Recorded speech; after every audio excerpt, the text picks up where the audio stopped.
34, vamos receber aqui nos estúdios do Tribuna Livre, da TV Arapuã, o médico cardiologista, Dr. Valério Vasconcelos, que é doutor em cardiologia pela USP de São Paulo. E hoje nós vamos falar sobre emergências cardiovasculares. Dr. Valério, muito bom dia. Bom dia, Sempre Bruno. motivo de alegria ter o senhor conosco, emprestando o seu tempo, prestando esse serviço à população que está acompanhando agora o nosso programa. O nosso tema de hoje é falar sobre as emergências cardiovasculares.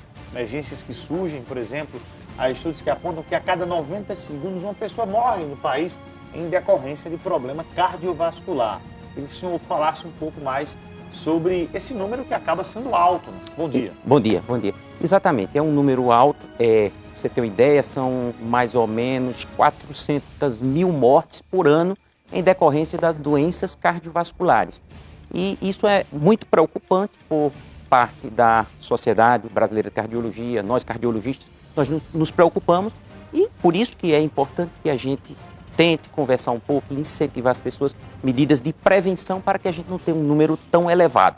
E isso acontece muitas vezes, pode acontecer, você muitas vezes se depara no shopping, numa rodoviária, num aeroporto, na avenida, alguém caído ao solo, em decorrência, muitas vezes, de um infarto, quer dizer, que é o ataque cardíaco, que é a doença que mais mata no país. Quais são os tipos de emergências relacionadas à parte do coração? Fora o infarto, que é o mais conhecido, o que é mais que pode ser provocado, que chama uma situação de emergência, aí tem urgente, leva para o hospital, é cardíaco?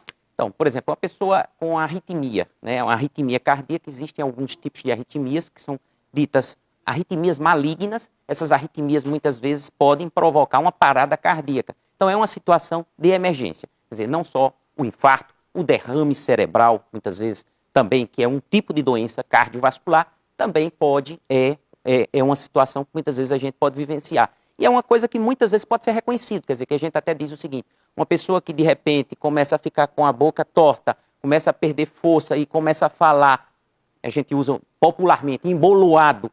Então, isso qualquer pessoa pode dizer que ela pode estar tendo um AVC e muitas vezes chamar o SAMU.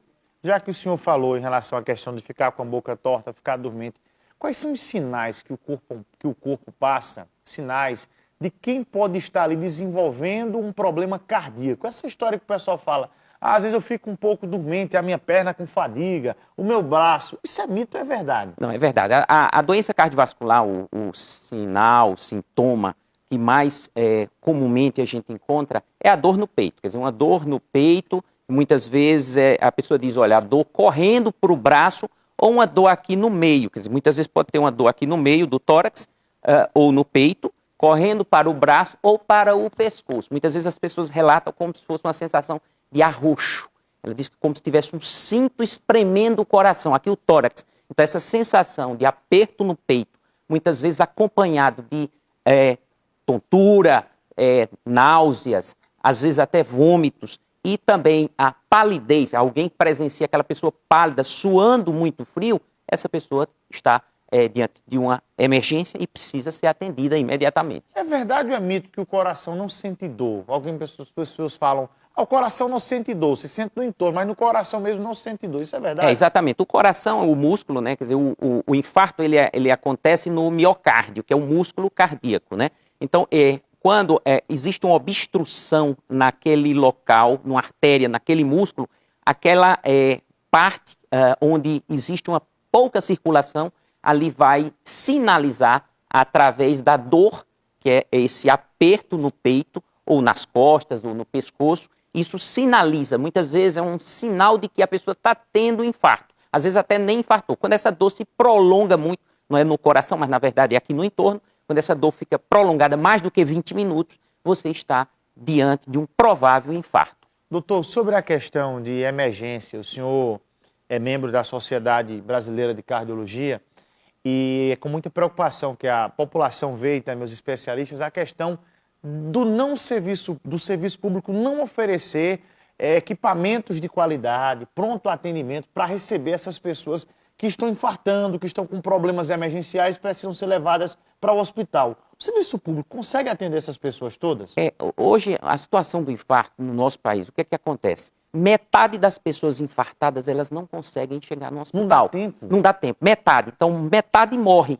antes de ir para o hospital. E a outra metade que chega no serviço, no hospital, então o que é que acontece? Essa outra metade, muitas vezes, elas ficam procrastinando, demoram um pouco, às vezes acredita que não é infarto, está tendo aquela dor, fica em casa, toma algum medicamento, liga para algum familiar, para o vizinho. Então, essa demora, essa perda para se chegar até o serviço público ou privado, muitas vezes isso faz com que a pessoa tenha sequelas. Qual o tempo ideal? Aguarda. Você consegue... Infartou agora. Infartou. Quanto tempo levar para o hospital? Quanto mais precocemente for atendido, mais ganho muscular. A gente diz que tempo é músculo. Por quê? Porque o coração é um músculo. Então, esse músculo, ele precisa se contrair, que é justamente, o coração, a gente diz, o motor da vida, o propulsor da vida. Esse músculo, quando ele fica com falência, é o que se chama de insuficiência cardíaca, isso tira a qualidade de vida da pessoa. É aquela pessoa que tem as pernas inchadas, é aquela pessoa que anda um pouquinho e fica muito cansada, é aquela pessoa que muitas vezes não pode nem ficar deitado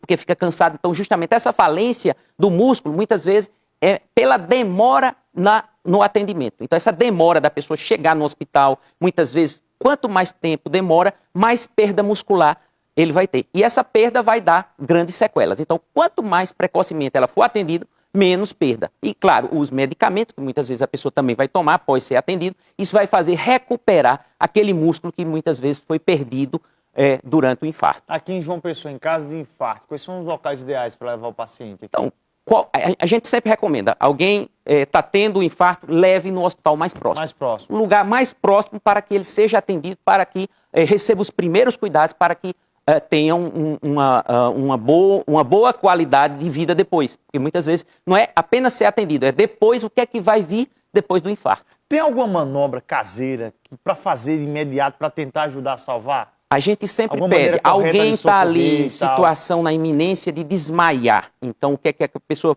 quem está ao redor da pessoa, pede socorro e se posiciona ao lado da pessoa. Então, alguém em qualquer lugar que você... Muitas vezes a gente percebe em situações de shopping, aeroporto, na rua, qualquer pessoa, em qualquer lugar onde você esteja, pode acontecer. Então, muitas vezes as pessoas ficam sem ação, ficam várias pessoas ao redor da pessoa e precisa ter atitude, alguém precisa ter atitude, precisa de um líder, alguém que é líder tem que se posicionar e pedir socorro. Então, sempre diz assim, ó, chama o SAMU enquanto ele se posiciona. E quando ele se posiciona de lado da pessoa, o que é importante? Sempre procurar chamar o nome da pessoa, ver se a pessoa está respondendo, né, aos comandos, perguntas, senhor, senhora, e se perceber que existe uma inconsciência, tentar abrir a boca. A simples abertura da boca já permite o ar entrar e muitas vezes a pessoa recupera. Você consegue salvar a vida da pessoa apenas abrindo a boca.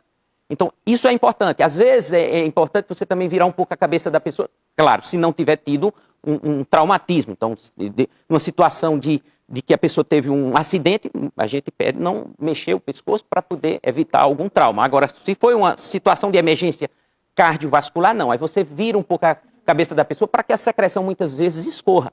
Às vezes, isso já é suficiente para salvar. Muitas vezes também é levar as pernas da pessoa. Se a pessoa desmaiou por uma queda de pressão, então apenas abrir a boca e levantar um pouco as pernas, enquanto alguém está chamando o socorro, já é suficiente para que quando o socorro avançado chegue, você dê condições de que a pessoa saia em boas condições. Recentemente, a Anvisa proibiu o consumo e a comercialização de losartã aqui no nosso país. E agora há uma decisão, reviravolta, voltando a liberar. De fato, o que é que se tem sobre isso na prática, para o cidadão que está em casa, que faz uso desse medicamento? O que é que se sabe, o que é que os estudos apontam sobre isso? Então, estudos mais recentes apontam que o losartã, ele tem segurança.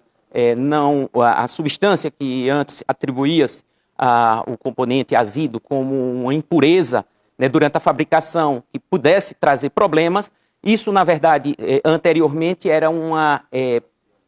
foi uma medida preventiva e agora, estudos mais recentes, a ciência é bem isso, Bruno, a ciência todo dia sai novidade, aparece novidade, e hoje os estudos mais recentes apontam que a losartã, ela é segura.